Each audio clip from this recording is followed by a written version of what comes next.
सक्कोया बलमपुली मंका इहियागुदु बछलातो तृतीया अर्थात् अक्षय तृतीया व चौथी खुनु बलमपुली मंका इहियागु ख तुक्सी मुक्क निर्नेम मिसमस्तेगु इहियागु ख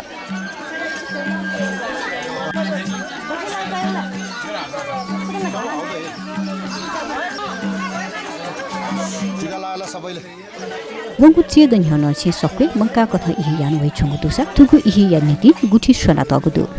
इहि गुठिया पाला कथा थमस्त वा थ थितिया मिसमस्ते त पंचकन्या तया इहि मुंकिले सक्कोया नेगा तका नागचा गुलिमा पावना गुदेखा चोबही सास व गागल पाखि मिसमस्त मुंकि बुख थौकुने सक्कोया जख व सक्को पिलेन सक्वे इहि याका वइ चोपे खरिदु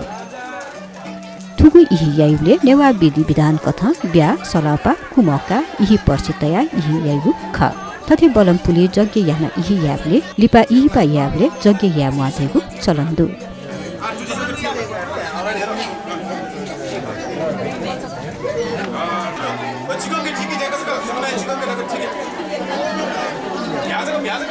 सौ समयले जब म त यौवन अवस्था चाहिँ वो समयले अब एउटा विवाह जियो पनि म जस्तै मिजय पनि नक्षत्र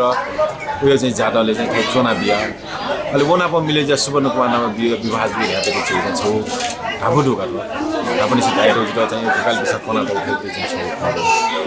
अनि थिएन यात ढला चाहिँ छिउ चाहिँ जीवन धन्य लिएछि खाना ढाइके राछ छौ गौरान यारे चाहिँ करोडौं करोड पुण्य दै अहिले अहिले पनि करोड पुण्यलाई चाहिँ झिसङ गौरान ढाइ पनि लाखौं लाख या बराबरी छम खोपी मचाए चाहिँ सुवर्ण कुमार विवाह कन्या गर्ने अवस्था दै चाहिँ मृत्यु अवस्था चाहिँ छिटो अन्तिमै चाहिँ छिटो याना त करोडौं पुण्य दै लगाएर छिटो याना त